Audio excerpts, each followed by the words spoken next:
Wilhelm Busch, der Klassiker des deutschen Humors. Er war ziemlich provokant. Er liebte es, die Frommen und Spießbürger mit ihrer Doppelmoral bloßzustellen. Heute kommt der Max und der Moritz dran. Ich wünsche euch viel Spaß. Max und Moritz, erster Streich. Mancher gibt sich viele Müh mit dem lieben Federvieh. Einesteils der Eier wegen, welche diese Vögel legen. Zweitens, weil man dann und wann einen Braten essen kann.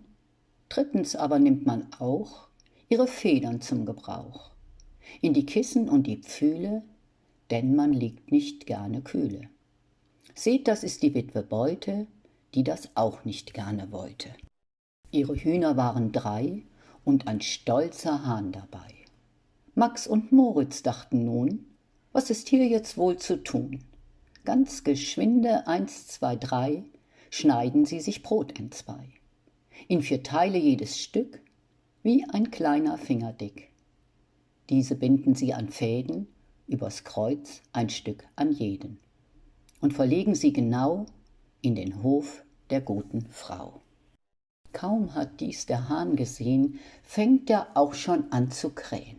Kikeriki, kikeriki, tak, tak, tak, da kommen sie. Hahn und Hühner schlucken munter, jedes ein Stück Brot hinunter.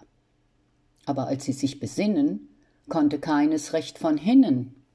In die Kreuz und in die Quer reißen sie sich hin und her, flattern auf und in die Höhe, ach Herr Jemine. Ach, sie bleiben an dem langen, dürren Ast des Baumes hangen, und ihr Hals wird lang und länger, ihr Gesang wird bang und bänger. Jedes liegt noch schnell ein Ei, und dann kommt der Tod herbei. Witwe Beute in der Kammer hört im Bette diesen Jammer. Ahnungsvoll tritt sie heraus. Ach, was war das für ein Graus! Fließet aus dem Aug ihr Tränen, all mein Hoffen, all mein Sehnen, meines Lebens schönster Traum, hängt an diesem Apfelbaum. Tief betrübt und sorgenschwer kriegt sie jetzt das Messer her, nimmt die Toten von den Strängen, dass sie so nicht länger hängen.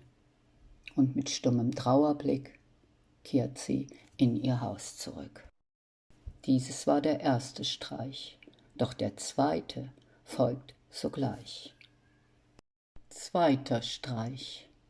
Als die gute Witwe Beute sich von ihrem Schmerz erholte, dachte sie so hin und her, dass es wohl das Beste wär, die Verstorbenen, die hienieden, schon so früher abgeschieden, ganz im Stillen und in Ehren, gut gebraten, zu verzehren.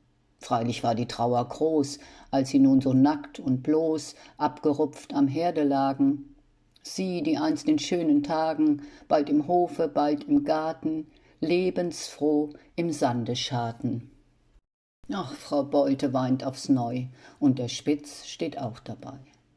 Max und Moritz rochen dieses, schnell aufs Dach gekrochen hieß es. Durch den Schornstein mit Vergnügen sehen sie die Hühner liegen, die schon ohne Kopf und Gurgeln lieblich in der Pfanne schmurgeln. Eben geht mit einem Teller Witwe Beute in den Keller, dass sie von dem Sauerkohle eine Portion sich hole, wofür sie besonders schwärmt, wenn er wieder aufgewärmt. Unterdessen auf dem Dache ist man tätig bei der Sache. Max hat schon mit Vorbedacht eine Angel mitgebracht. Schwuppdiwupp, da wird nach oben schon ein Huhn heraufgehoben. Schnuppdiwupp, jetzt Nummer 2, schnuppdiwupp, jetzt Nummer 3, und jetzt kommt noch Nummer 4.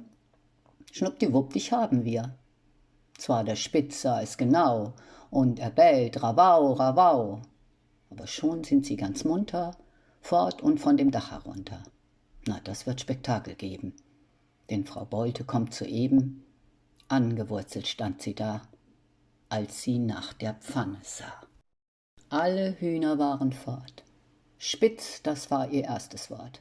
O du Spitz, du Ungetüm, aber wart, ich komme ihm. Mit dem Löffel groß und schwer geht es über Spitzen her. Laut ertönt sein Wehgeschrei, denn er fühlt sich schuldenfrei. Max und Moritz im Verstecke schnarchen aber an der Hecke. Und vom ganzen Hühnerschmaus guckt nur noch ein Bein heraus.